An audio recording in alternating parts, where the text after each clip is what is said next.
animation fans, and welcome to another iAnimate podcast. I'm your host, Larry Vasquez, and you're listening to episode 92. In this episode, we have Harvey Newman joining us. Harvey has been working in the games industry for about 18 years. He started out as a game tester, eventually the animator, as well as animation director. He's launched such AAA titles as Battlefield, Crysis 3, and Star Wars Battlefront. It was a really neat opportunity to talk with Harvey, talk about his journey, how he kind of got into it a little bit later, and it was just, like I said, a cool opportunity to pick his brain about animation, his teaching style, and what he's enjoying in this field. Check it out.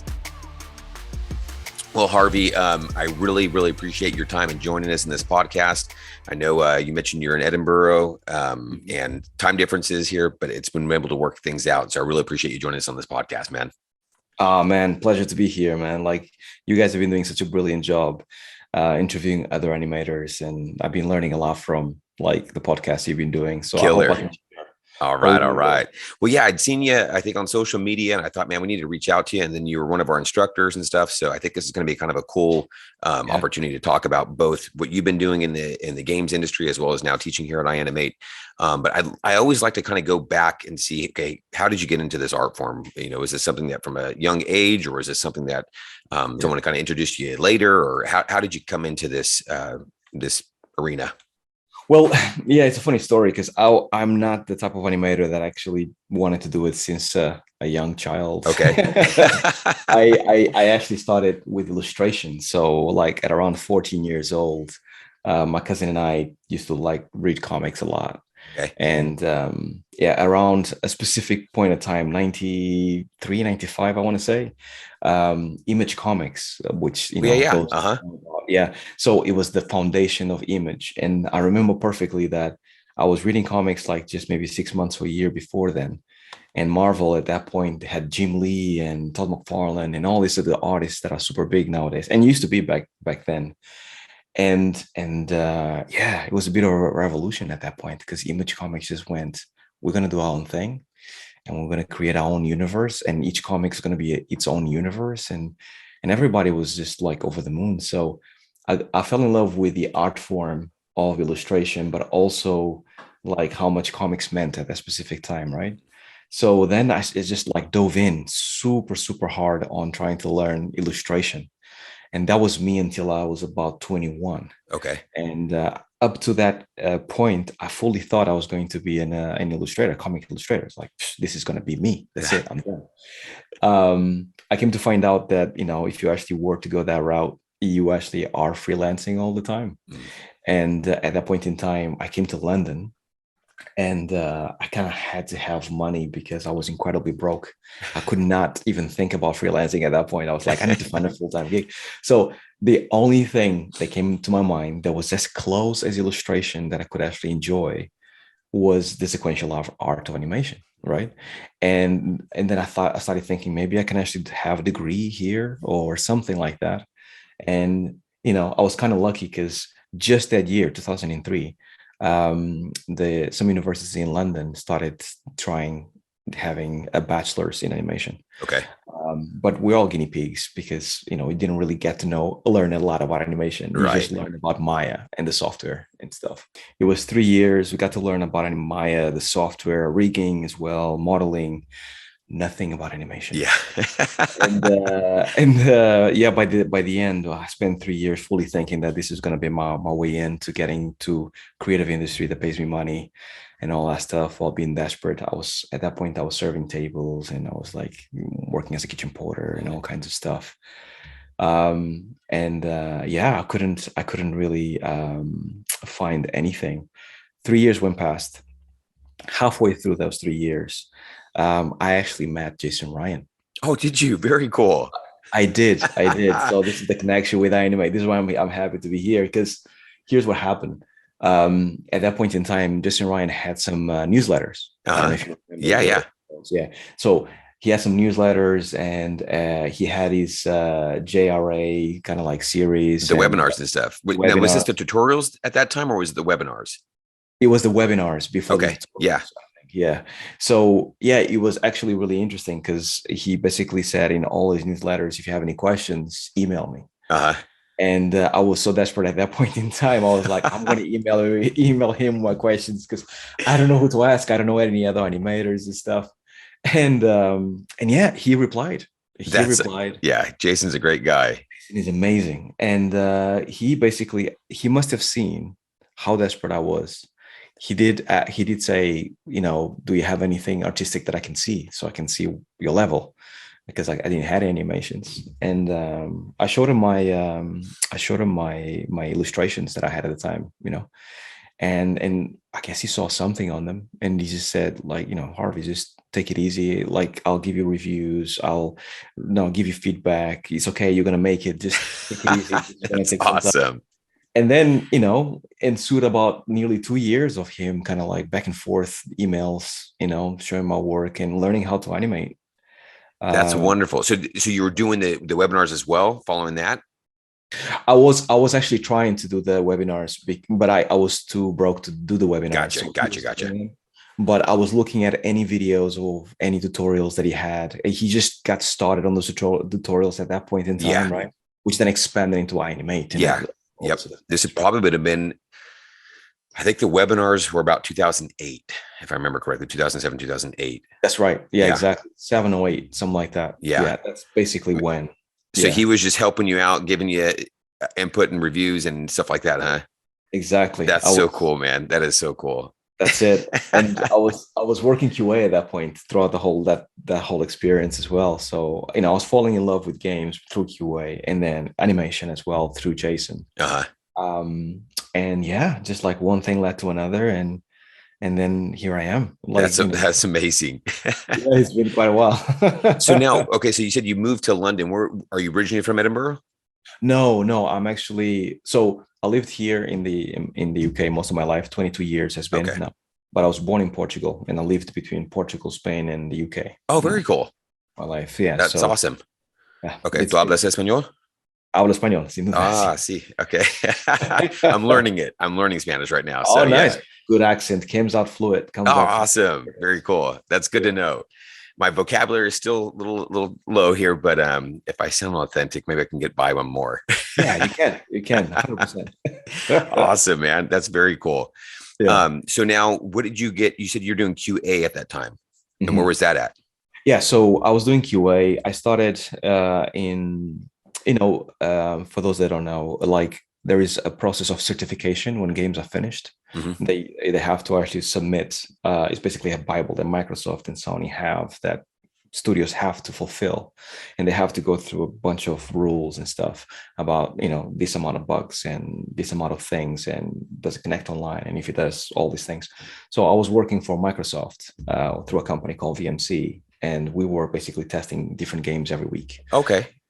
Which was a lot of fun. It was a whole lot of fun, but that's how I got introduced to QA. So this was pretty much at the same time that I started studying animation. I thought I was going to be able to actually do QA full-time, work full-time, and then study full-time. Gotcha. But towards like the last year, the third year of my bachelor's, I had to drop QA. I had to do just studying to finish up. Because I didn't want to repeat the year or anything like that. But I ended up with a bachelor's, with a degree, with the honors, which was great. Very cool. But yeah, like, then I actually started working at Sega, because after I finished, that period that I was just talking about, that I couldn't find a job in animation. Right. I had to find a job full time, and then I finally found a job at doing QA for Sega full time for quite a few years. Okay. So I tested quite a few games that I'm really proud of. The people were amazing. Still have some of my best friends there. Very cool. Yeah, I kind of like developed I had the curiosity for games after that point, because then you become like an expert of games. Not only do you play them fast, but then you start to see similarities and things that work well, things that don't work well. And if it was me, I would have done it this way. So the game designer in me started coming out, kicking in, huh? Yeah, exactly. That's very cool, because that's what I was actually thinking. I'm thinking, if you're playing games all the time, now when you go to start developing them yourself, and that's what Rick, I was trying to get him on this podcast. He's just swamped. But he calls it, you're not so much game animator as much as you're a game developer or something like that. I forget exactly, because he's going, you're developing the game, you're animating it to develop it, but you go, and I just kind of a quick little note here. I checked out your reel, and one of the things that really stood out to me, I think it was on the Fable. You had some gameplay with a guy that looked like he was in a kind of a garb brawler. And the transitions with that were just amazing, and usually you don't get a lot of that, or as solidly sometimes in games, because the response time, right? Yeah, that looks so clean. And I can see where your years of playing and game testing would now enhance that, what you're looking for when you're developing games. Completely. You know what's best, and this is exactly why, because to get to that level, it requires a lot of iteration, and this is what like gameplay animation is all about, and it catches a lot of young animators by surprise, right? Like film and VFX is iteration in terms of animation quality, right? But games is all about implementation. Sometimes you have to hack certain things, no anticipations, things like that, in order to make it work in game. As long as it looks good in game when you press the buttons and all that stuff, then your job as an animator is really well done.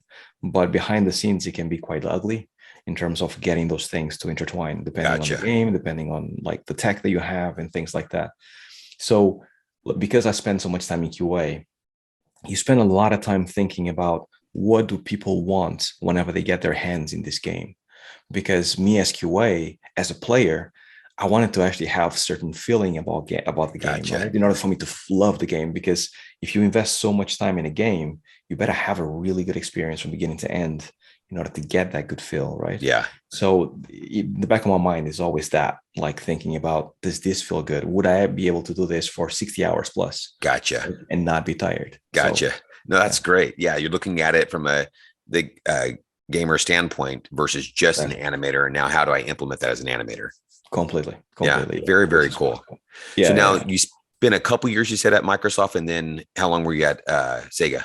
At Sega, I was 4 years at Sega. Okay. That's kind of hard not to say the name Sega without thinking about the old school where they're like, Sega.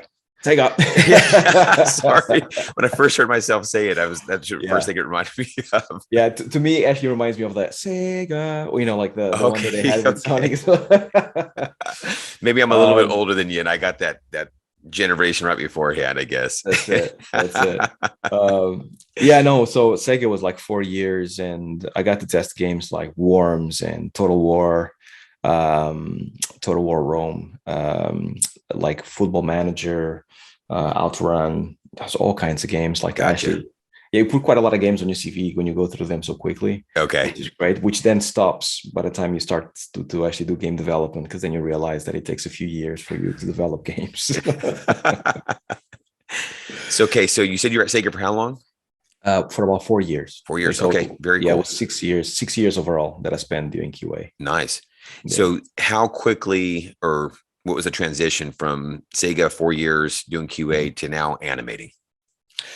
It took a little longer than I expected, because in between all that, so my stint in Sega was unfortunately, it didn't ended up well.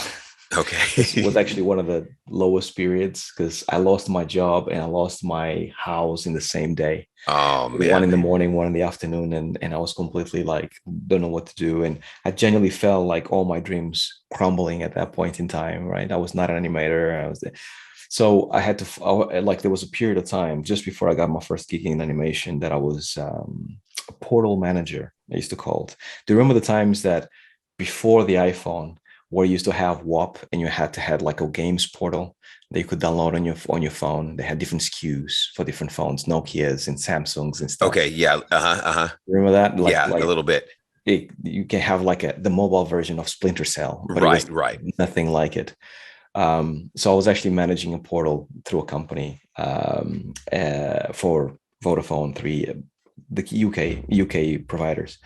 And it was funny though, because by the time I got my first gig, after doing numerous interviews and getting those and stuff like that, when I got my first opportunity, they said, cool, we're going to give you a try. No problem. I was at this period in time that they were offering me really good money to stay doing what I was doing, because they enjoyed what I was doing. And then they were like, oh, we're going to make you manager and we're going to have a great career. We'll travel, we'll like flying over back and forth from Germany to the UK all the time because it was a German company. Good hotels, nice dinners, good salary. And I'm like, I'm going to have to actually have a massive pay cut to then start as a junior in animation at this point. You got your fork in the road here, huh? 100%. And given my life before then, where I actually struggled a lot to get to like, you know, an okay place, to then being really good, to then having to go back a few steps to then start again doing animation was a huge decision. And I can imagine. I was this close to basically saying no to animation. It was too late and just continuing down that path of management. Gotcha. Thankfully I didn't. I spoke with some friends, got some advice and things like that, and they said, like, if this is your passion, this is going to like last you for the long run instead of just being temporary and things. And I'm like, you know what? That kind of makes sense. Yeah. Something that lasts me a lifelong experience. So I took a massive pay cut, and then went over to Derby. We were out of all places, which is Midlands of the UK. I was from London to the Midlands of the UK. Which, according to my friends in London, is like, why? Why are you leaving London? Doesn't make sense. There's nothing. I went to Derby, and then I started working in a company that is now defunct called Eurocom. It used to be called Eurocom, and I was lucky because I worked in a really cool project which was my first project, which was the GoldenEye Reloaded for the Wii. Which was like a reboot finally of GoldenEye. And it was for the Wii as well. So the reviews were great. And unfortunately, the experience that I had working there was really bad because they had incredibly short development cycles. They had incredible, like, aggressive crunches. They used to last 7 to 12 months to a year. Oh man. And everybody was in cubicles, and like no one had internet in the computers. You had to use a shared computer to actually use internet to get your references, things like that, unfortunately. But I take that as a positive because I spent 2 years there, but I have learned a lot about the positives and negatives of the industry.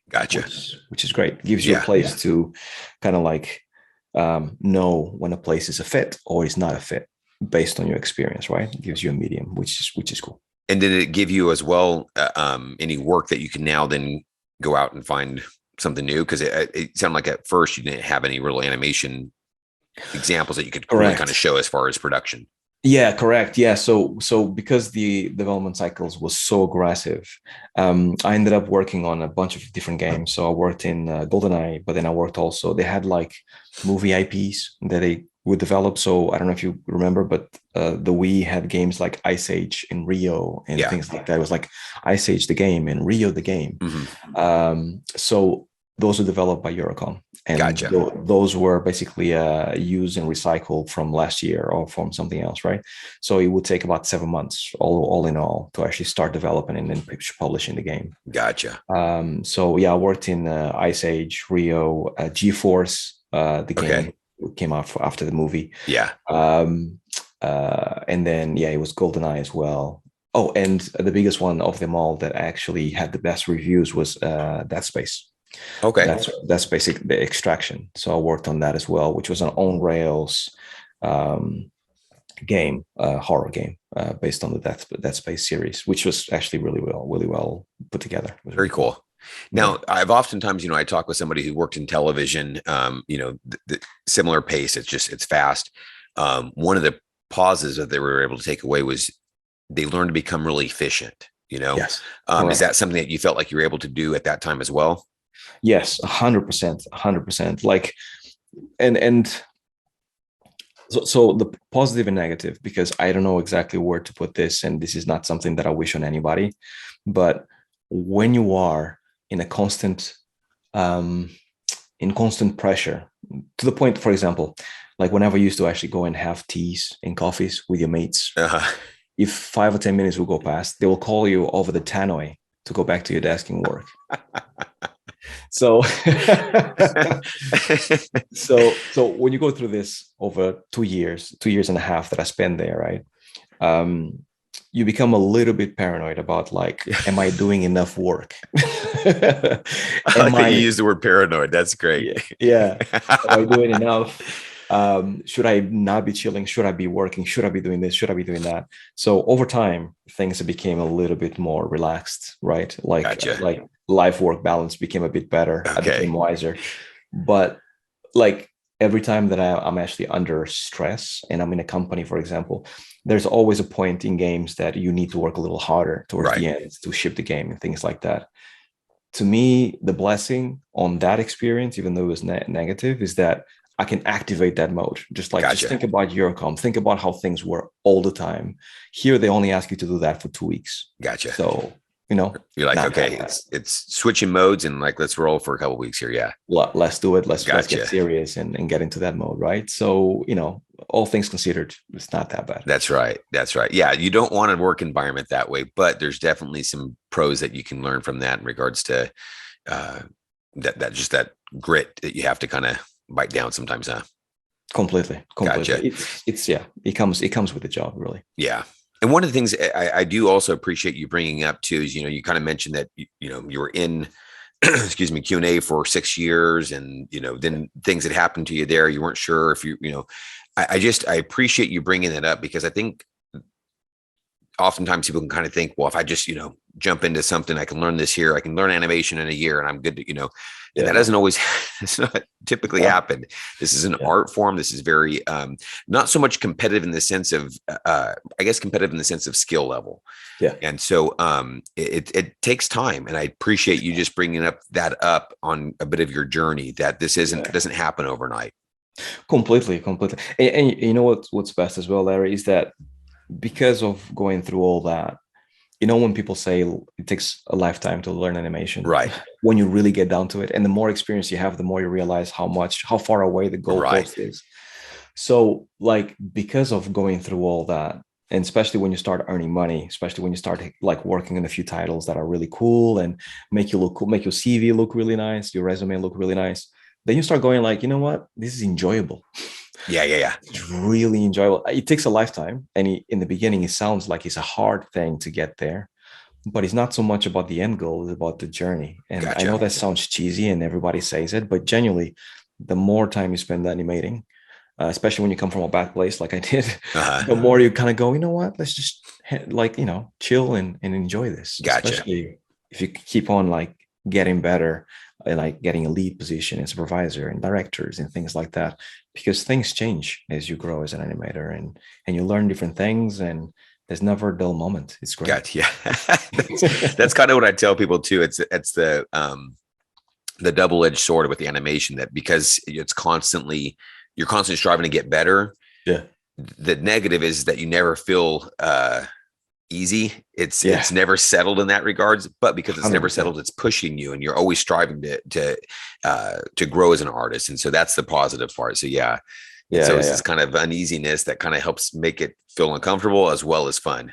Exactly. Yeah. Like I go on about it in my videos about don't settle or don't just warm up your seat and just work, you know what I mean? Just get a paycheck, because then animation is going to get boring if you actually do that. It's like it's going to feel repetitive. Yeah. But there's so much to learn animation, and there's so many places that you can take it as well. Yeah.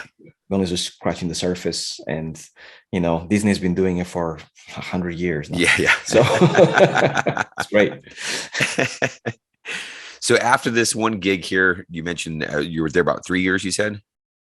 2.5 years. Okay. Yeah. So then I went to Crytek. Okay. So yeah, in the good old days of Crytek was like seen as like a massive studio. I think at that point in time when I moved to Crytek was one of the biggest studios. I think at that point it must have been just Crytek and DICE. Even Gorilla was not as big as it is nowadays in terms of like AAA studios. So this must have been 2011, 2010, something like that. Okay. So yeah, I really enjoy. So funny story is that, I was just saying about paranoia. And the reason why I say paranoia is because when I went to Crytek, they used to have a play test every single evening like the last 2 hours, just put up the game because it's an online game. And it was Crysis 3 that I was working on. And they just basically, we just played against each other, in the local server. And it was a lot of fun, to be honest. 2 hours to finish up playing games, huh? Exactly.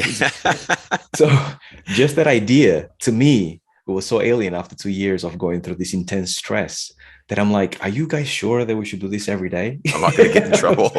Just like, yeah, let's have fun and all that stuff. And then on top of that, the animators used to actually go upstairs to a kitchen and just chill for like an hour with the tea, coffee, just talk, just, chit chat stuff, talk rubbish, no problem. And for me, 5 minutes after going up and having the tea, I'm like, should we go back to our desks? Been here long enough, I think. Yeah. And they actually started making fun of me, like, why are you so paranoid? Why are you so stressed out of it? You need to take a chill pill. Why is Harvey always sweating? He looks like he's looks like he's ready to get a shot here or something. Yeah, that's exactly right. But yeah, no, I spent another 2 years, 3 years, I want to say, in Crytek. I shipped Crysis 3, and then I worked in a game that I started prototyping with a couple of other animators, which was a lot of fun, which was called Homefront. Okay. And yeah, we had a lot of fun with Homefront because at that point when Homefront kicked in, Crytek was going through a change of going from 3D Max to Maya. So for those that don't know, back then 3D Max was basically standard in the game industry. Yeah. But then it was about that time, 2011 or so, 2012, that actually people starting to understand the benefits of working Maya and the open backend and being able to add plugins and all kinds of stuff. Gotcha. So I was the only one in the team that knew Maya through and through because of Eurocom. So they said, you start kind of like rolling with things and prototyping some stuff and telling us some of the plugins that you need and things. So it felt really liberating as well for me. So it was a lot of fun. It was a few months of just prototyping hand key animations, going down to the basement, taking some really crazy reference of just us boys, just, I don't know, throwing crates at each other, like falling down on mats, trying to act tough like soldiers because it was soldiers. You're like, again, can I do this? I'm getting paid for this, right? Yeah, exactly. Yeah, that's kind of how I felt. It felt so liberating. It felt so cool. So we had a lot of fun on Homefront. Unfortunately, like Eurocom kind of like went bankrupt halfway through I was in Crytek. But then Crytek started going through their, negative like story of not paying people and things like that. I don't know if you heard, but it was they stopped paying people for months on end. And oh man, kind of just now have to work because you believe in the company. It was kind of like rough for everybody in the company. So I decided to leave at that point. I was going to only leave if I actually had something interesting to do. And at that point in time, I was doing Mocap for so long that I felt like I needed to do some hand key. So I'm like, whatever project I take on next, I really needed to actually be hand key. It needs to be fun. It needs to be like a cool project. So Microsoft Fable, Lionhead. Like that. Once again, they're no longer around, unfortunately. But there's been a few studios that has. You leave in your wake there, huh? It's not my fault, I promise. Yeah, that's right. But yeah, like they actually wanted me there. I had a really cool interview. Cool people, like everybody. It felt like a family. Like very nice. Like that's the studio that I'm like the saddest about, like that is no longer around. It was the creativity and the people were like absolutely amazing. That's cool. Yeah, it feels really sad just thinking about it. People still meet nowadays in Guildford to actually kind of like Lionhead meets. So people, all devs and stuff like that. Just to kind of connect it still, huh? 100%. That's awesome. Shout out to everybody at Lionhead that's still meeting up because they are super cool people. So yeah, started working on Fable. Fable Legends, it was the title that I was going to be working on. Never played it, but I definitely saw a lot of stuff from it, and it looked great. It looked great. It felt great. Unfortunately, it was canned by Microsoft, and this is why I never played it because so we were 3 months from the releasing the game, and Microsoft unfortunately shut the door for their own reasons we never got to know, but they shut it down on the project and also the studio. But the reviews that we had back at Gamescom, we went to Gamescom to present the game to get fans to play it. They were like, "This is the best Fable," and it was basically like a co-op, 4-player co-op, both online or couch, and you can just like go through Albion, the world of Fable, and just be a hero and act silly and have different powers and things like that. And we put a lot of work on the heroes, put a lot of work on the creatures and the evil guys and things like that. And we just had a blast. You could tell we had a blast. Yeah, you enjoyed what you did, huh? So yeah, it was So that was basically the end of Fable, in the end of Fable as we know it in Lionhead. Gotcha. But no, the guys now are now working on Fable again in Midlands. So Playground Games, I was working on Fable again. So okay, very cool. Knock it out the park. Yeah. Awesome. So now from that studio, where did you head up from there? So from Lionhead, I went to Axis. So Axis is a VFX studio in oh my God, I forget the name of the city. Glasgow. Okay. My mind just went blank. Okay, so just there you go, Glasgow. All right. Yeah. So so yeah, I came up to Glasgow to work at Axis. Axis is a VFX studio, and they basically work on mostly TV series and also shorts or cutscenes for games, right? Okay. Things like, I don't know, Warhammer, they would have like their shorts, or cutscenes in games like Horizon. That's the one that I worked on. Okay, right? I saw some that you had cutscenes on that one. Okay. So I was lead cutscene animator for Horizon Zero Dawn. Very cool. Which was at that point secret. But they needed somebody, like a team really, that knew about games, right? So they had a director, they knew about VFX and film and like, composition. They had a supervisor, they knew about the same. But then from the lead downwards, which was me and the team, my team, we're all from games. Gotcha. So we came in and basically started working with the tools at Guerrilla Games. And I don't know if you played the game Horizon. I've not. Yeah. No. Well, right at the beginning, there's a transformation that Aloy, the main character, goes from child to full-grown woman, right? Uh-huh. And you get to see her memories because she has a mentor and all that stuff. So that is basically what we worked on. Okay. That like setup for the main character. Very cool. Some nice, fun story stuff too, huh?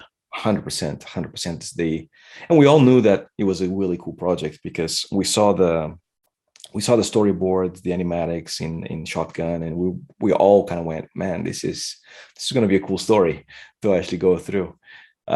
So yeah, that was me at Axis. That project took only about 6 months for me to do. Oh, keyframe?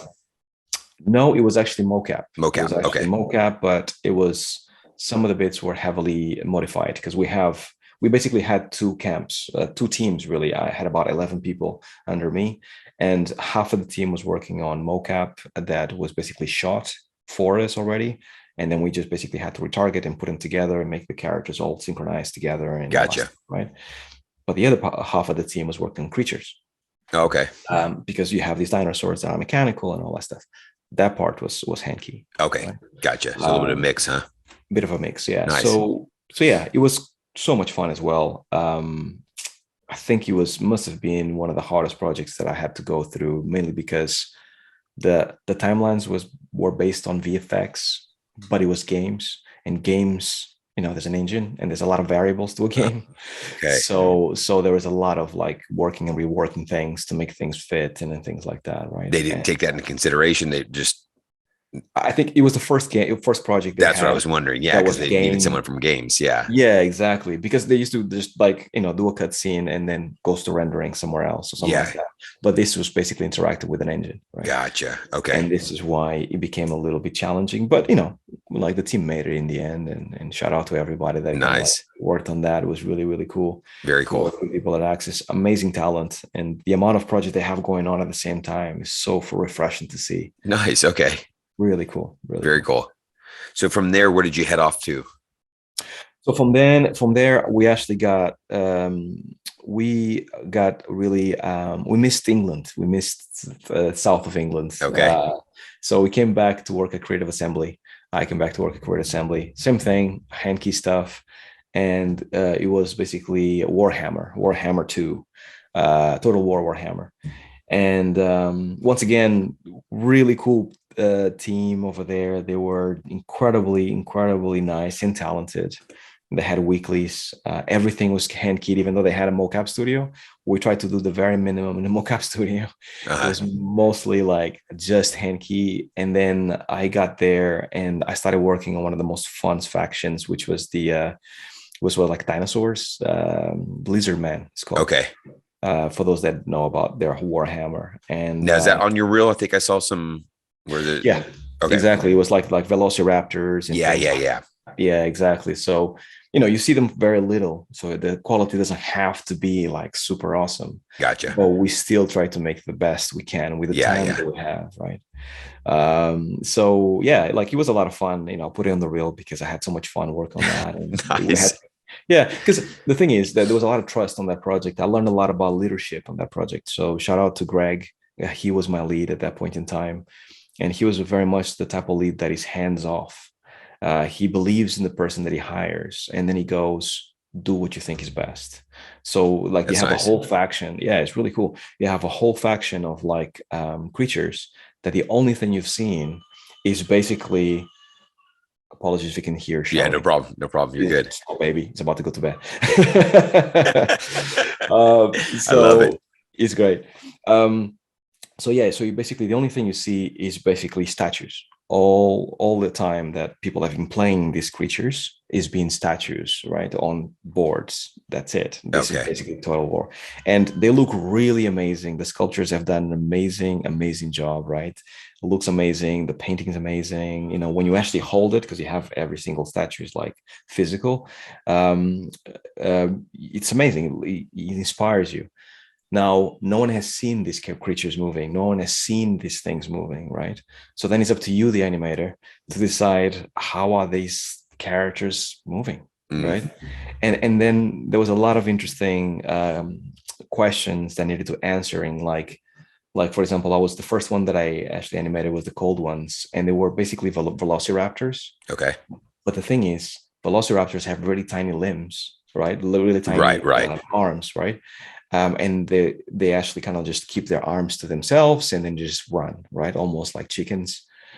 These guys have long arms, right? Okay. So then all of a sudden it's like you cannot just copy velociraptors one. What do you do with these long arms, right? Yeah, because weight shifts and things like that. Like, how can you actually sell the weight, and how can you make them unique that don't look like velociraptors? They look like their own stuff. Yeah. So it was all about that. They also had a T-Rex character that actually also was absolutely massive. That we had to animate slightly different than T-Rex because of features. And every single creature was basically looking at a statue, getting inspiration from all the pictures that you see online, and then looking at, I don't know, Jurassic Park or any kind of thing that you can see a dinosaur that resembles it in any way. And then you just go to town and hand key things. And on the weeklies, everybody was very honest, but very nice. So it was very much that honest truth, that constructive criticism. Right. You go like, you know what, this looks cool, but it could be better if it was this way or that way. Yeah. Really cool experience. Now, you've been an animation director. I know, we've talked here. You recently just left. Where's that? Dice. Okay. So now, as an animation director, is that a position that you typically do as well as give that kind of constructive feedback and things of that nature? Okay. That's exactly right. Yeah. Yeah. Like, so, as you guys might have seen, and as you might have seen, Larry, I've been to quite a few places, but all of this actually has given me like a really awesome perspective on the things that I really liked and the things that I really didn't like. Yeah. And the things that really worked and the things that didn't work for a long period of time. Right.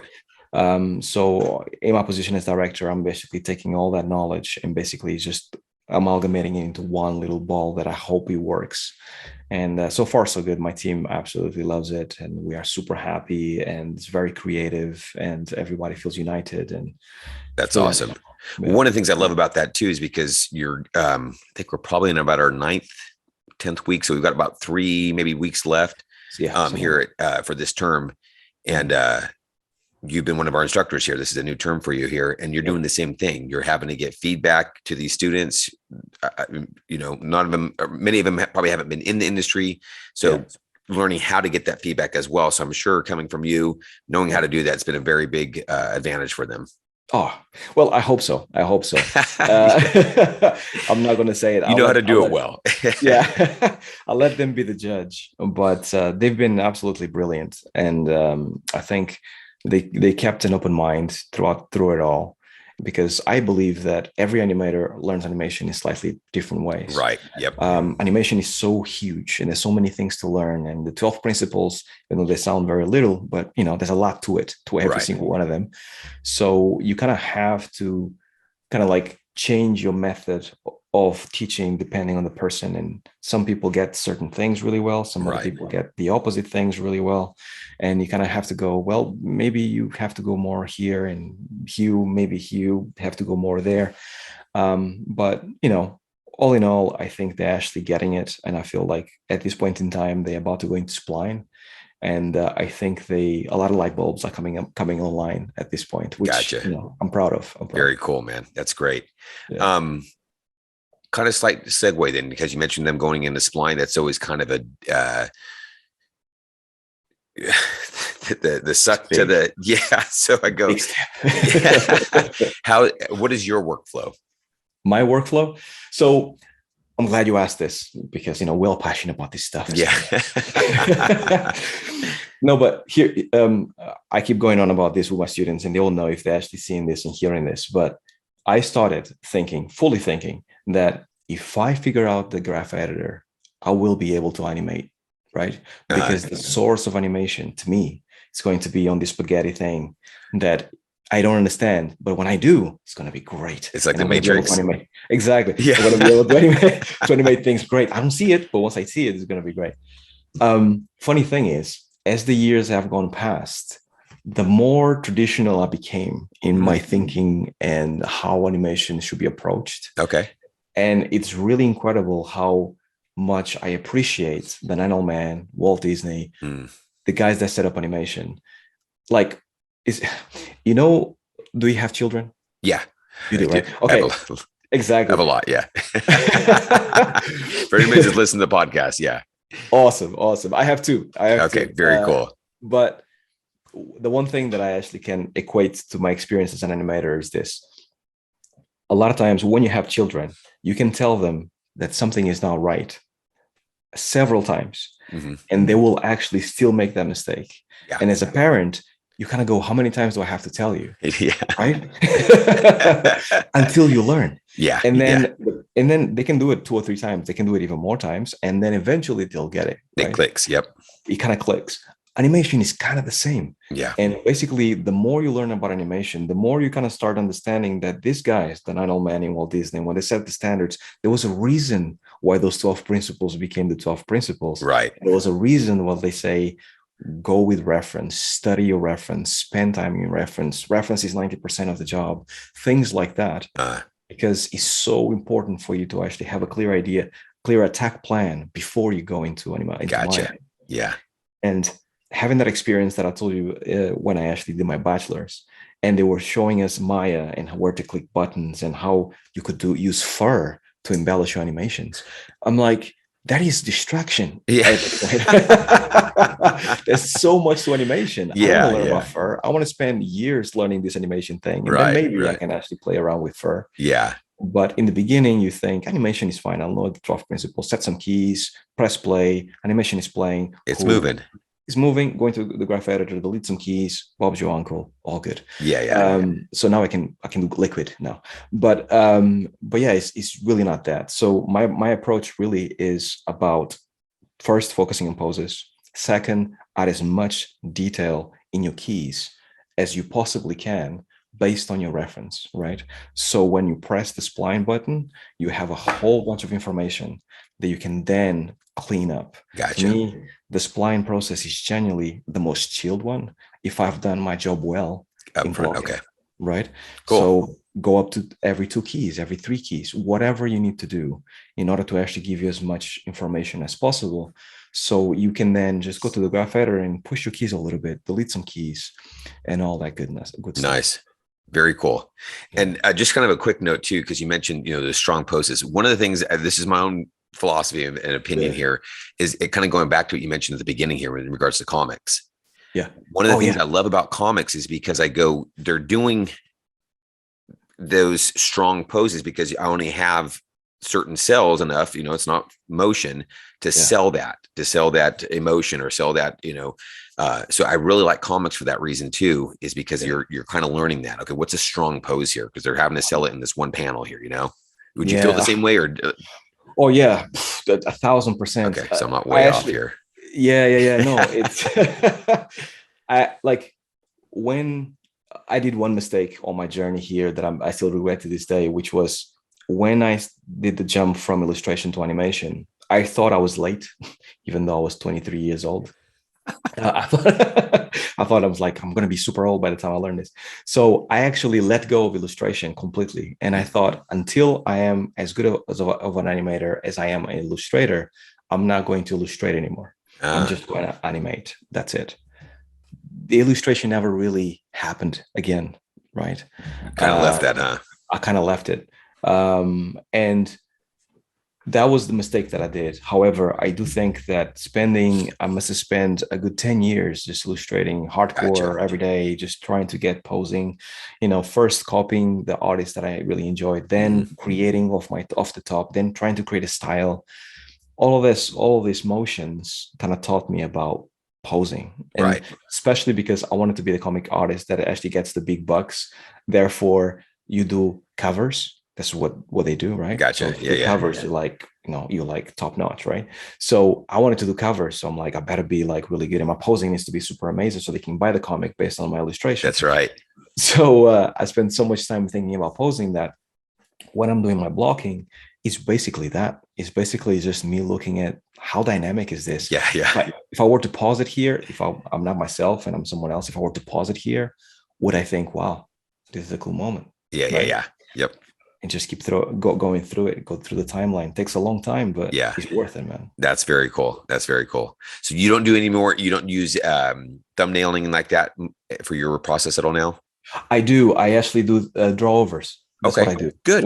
Okay, very nice. I do drawovers. So the way I start getting my reference is that I shoot myself, or I shoot some reference of somebody. If I cannot do it, I'll just look for YouTube. I'm also a fan of like mix and matching. As long as the energy is there and it's the same, nice. Like it carries over in terms of energy. But one of the things that I like to do, that we animators have an actor within. So I like to actually kind of like mimic the energy of, like, sometimes I see one piece of content that I really enjoy, but there's no start or end to the shot. Okay. Right? So in order for you to get that piece of content to actually look good and have a story, because really anything can have a story. It can have a 2-second animation that can still have a beginning, middle, and end, right? So for you to actually have that beginning, middle, and end, you already have the middle, which you probably found it some guy doing kung fu or whatever, and that bit is done because he's going to do some crazy stuff. But what does he do to start, right? How does he end? Why is it interesting? Is he in character? So I like to kind of pick up on that, like, meat of the middle, and then I get myself into character, go outside or here in the office, and then I try to mimic that, right? Nice. I do my best Jackie Chan, I do my best Bruce Lee, and I try to, and then I keep on doing it until it has the nice flow, right? Very cool. And sometimes even when you're doing your blocking and you see it and you see the character moving, maybe the character doesn't fit within the style, so you can just reshoot some stuff in order to make sure that you have as much entertainment as possible. Yeah, no, I like that a lot. That's very cool. Because typically any shot you're getting, it's not like it's just the intro or whatever. It's the middle of something, right? That's exactly right. Yeah, very cool. Right. Yeah. So now you mentioned you left DICE. How long were you there? DICE, I was there for 3 years and a half. Okay. Yeah. So another like thing that I'm incredibly fortunate. I feel like my career has been like a blessing overall. So I cannot complain about anything. Might sound like I'm complaining about some stuff, but I'm not really. All the positives and negatives. Oh no, yeah. I'm just even thinking about that one you mentioned that was a little bit challenging. You used Maya, which then when you went to the other studio, they were transitioning from 3D Studio Max to Maya, and you're like, had I not been at that other studio, you wouldn't have learned Maya. So yeah, exactly. It's just, I don't know, things just kind of fell into place, which is really nice. And DICE is kind of the same. DICE, like, so they came knocking, and then basically what happened at DICE is that they were used to doing battlefields a lot, and they did a Battlefront, Star Wars Battlefront. Okay. But they were used to just doing mocap everything, right? So they have their own mocap studio. They have an infinite budget because it's EA. So and it's like a AAA game, and he sells EA, so they can do as many things as they want, right? Gotcha. So mocap was basically it, and they do a really good job at cleaning up mocap and doing amazing games. Shout out to everyone at DICE; they're absolutely amazing. Cool studio. Now they didn't have anybody that knew Henki very well, right? Because they were so used to mocap. Gotcha. The animators are good, but not Henki specific. So because of my experience, both in Fable and Warhammer and like the projects that I work in Eurocom and things, they basically asked me if to come over and actually help them out on Star Wars Battlefront 2, because in Star Wars Battlefront 2, they were going to add characters that could not be mocap, like Yoda, like Darth Maul, right? Things that basically defy what a human can do, right? Like flying through the air or triple jumping, things like that, right? Yeah. So getting to the middle ground of like, how can you make a character that defies gravity and defies believability still feel grounded, right? Like that's the stuff that I think they couldn't find someone that could actually sell that, right? There's no matter how much they push the mocap, it was like it feels too sped up or it feels too slow and things like that. So I came along and started actually doing a lot of Henki. The first character that I worked on was Darth Maul. Oh, cool.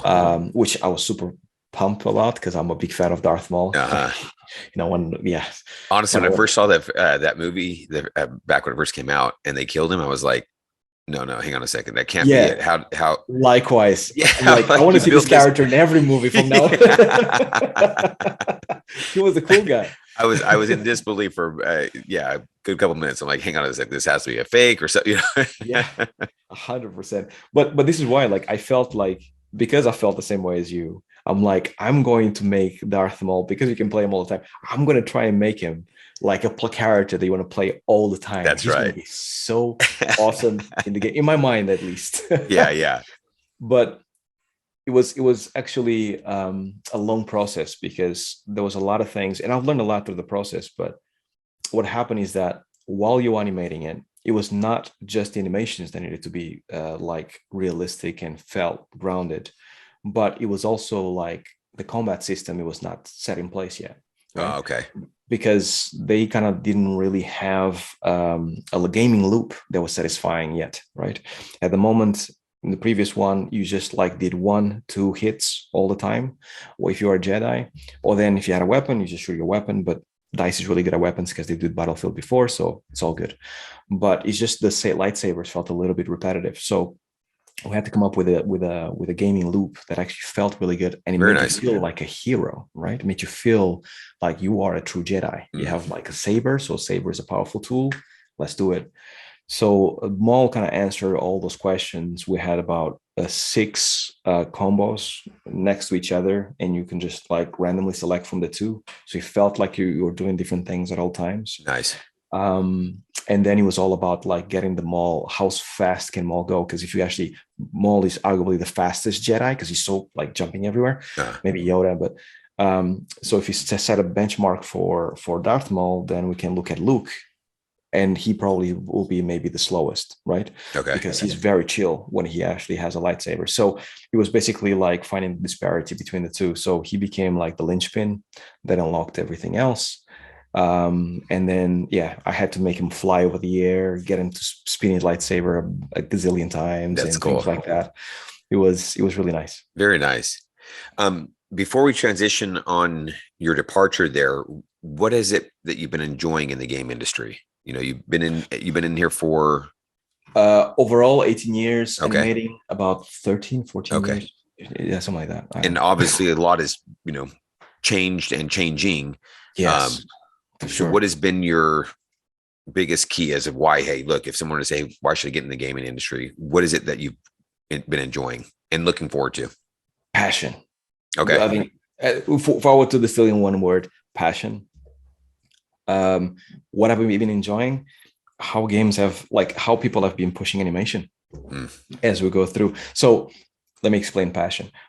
I think gamers are the most passionate fans that I've ever met, right? Like in Star Wars, we had a problem at Battlefront 2 because you probably heard about the loot box fiasco, the one that they were like EA was trying to sell, pay to win and things like that. Okay, I might have heard a little bit about that. So yeah, there was for those that don't know, can you explain that a little bit? Oh yeah, for sure. So basically EA released Star Wars Battlefront 2. And at that point, before then, they had FIFA, which is basically like you have in-game assets that you can sell to players. So players can play, and then basically they get a little bit better when they actually kind of like pay for this item. Okay. Unfortunately, Star Wars, fans saw it as a little bit more than that. Fans saw it as like you were paying to win. So you could actually get a better weapon than the guy that actually has been grinding away for many hours and then just like kill the guy, just right? Pay in it. Yeah. That's it. So it felt really unfair. Okay. And then there was this thing about, if you were actually willing to like pay for stuff so much, then what's the point and things like that. Gotcha. So it became a huge controversy. And okay. The game was banned in different places and things like that. It was not good to see. It was not good. It was not a good time. Which goes back to your initial comment that gamers are the most passionate. Well, and in this specific case, we actually got the two most passionate fans, which was gamers and Star Wars fans, right? Together in one. So, but here's the thing about Battlefront 2. Till this day is by far the game that I enjoy working the most so far. And the reason why is because it was like a learning experience. Because I started working on Battlefront, then I went to Battlefield, came back to Battlefront.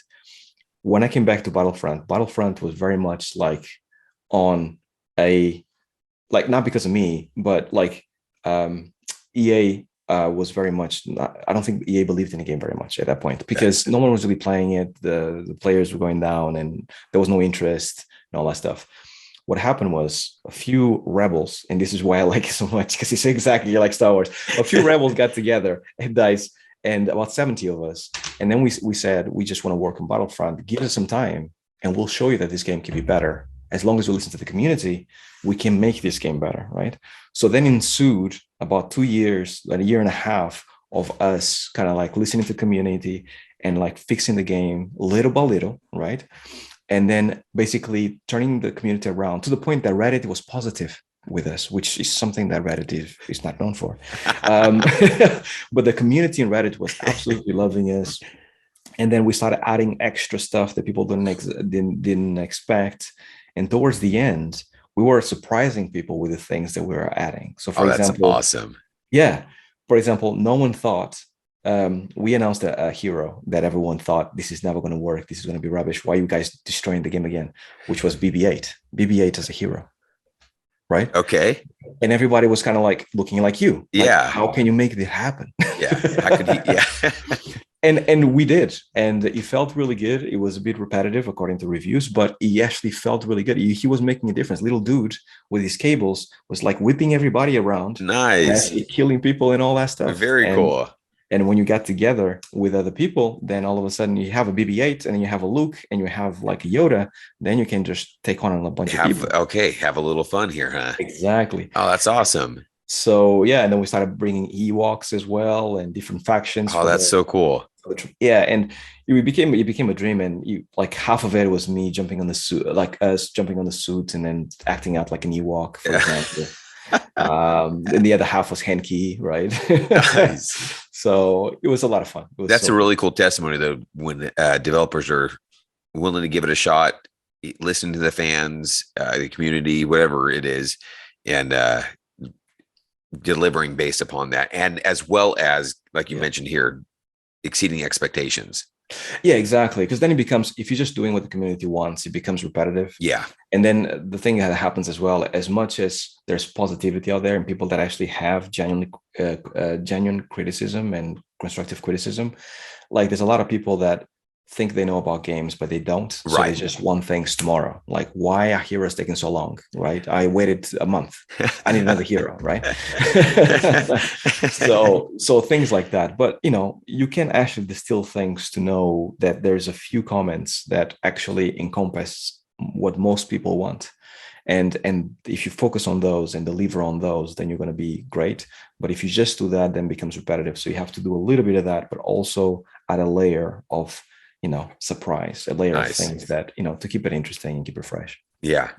Okay. So now small segue here with all that kind of going on. Very, very cool stuff. What made you want to leave? You have your own YouTube channel. I know that I'd love to plug that here as well. You mentioned you want to do that more. So and teach more. So So here's the thing.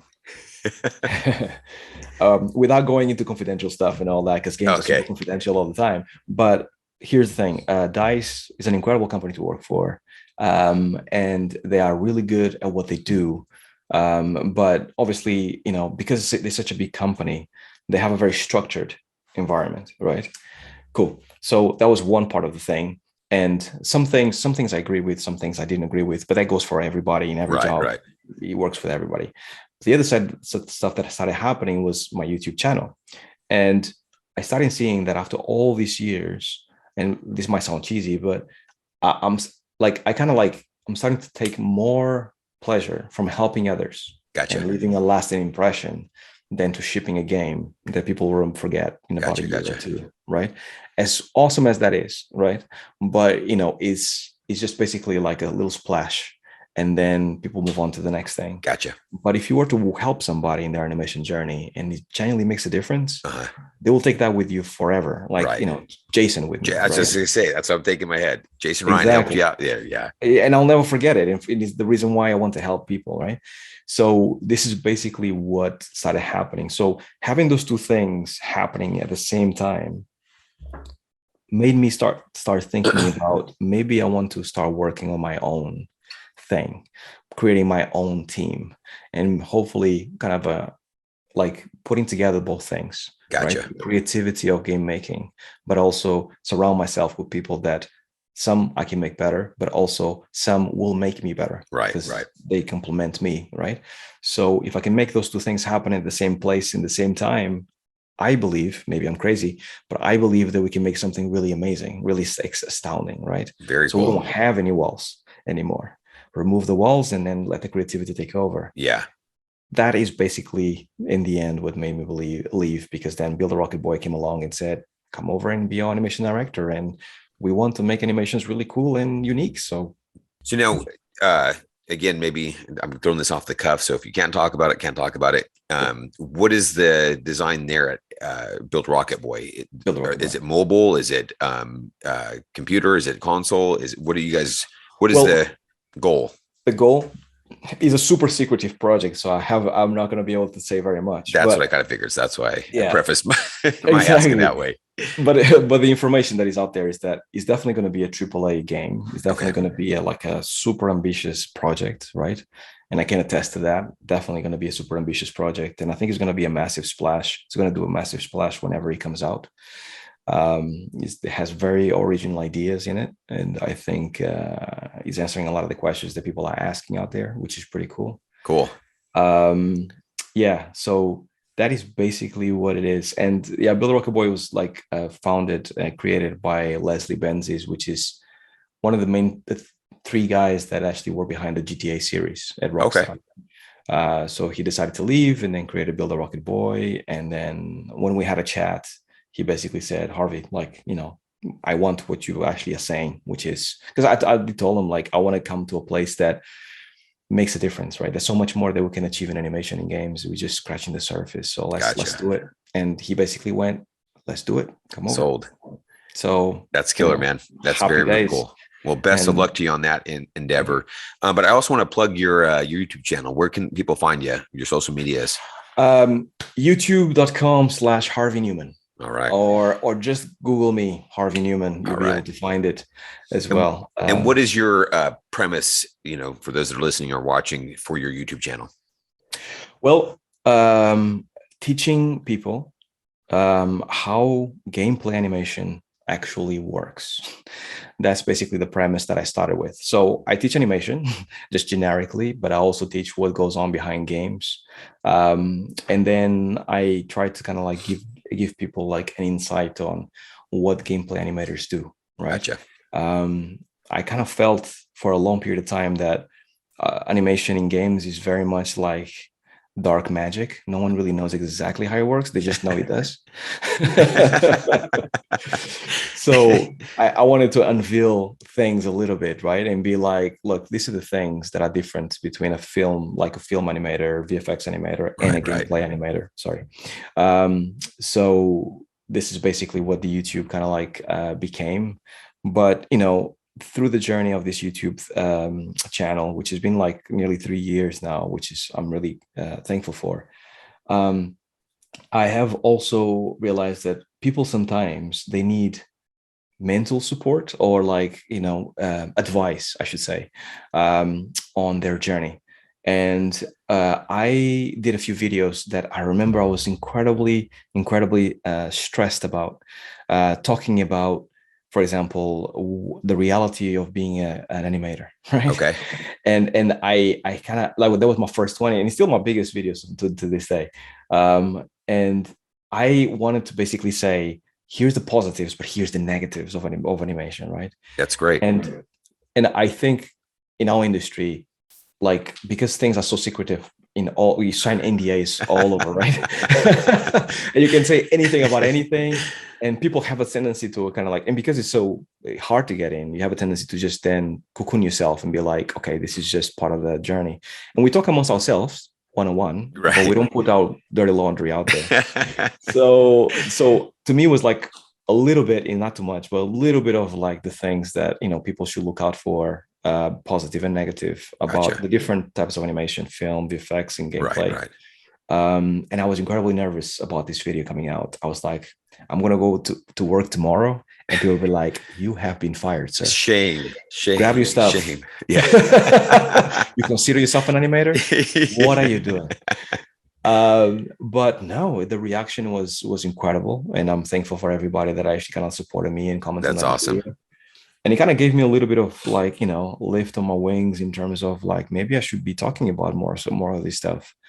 And I have so far. I've been kind of like, in part giving a little piece of reality about the industry, but in another about talking about some of the stuff that, it's difficult in games, for example, right. Talking about crunch, or talking about, for example, game fans kind of bullying game developers. That is another thing that happens when the game comes out, because they pay for the game, they pay so much, they kind of take it personally, and they go to your Twitter account and start saying bad things about it and all that stuff, right? As if you know them. So things like that kind of like hopefully gives people a reality check by the time they start their career.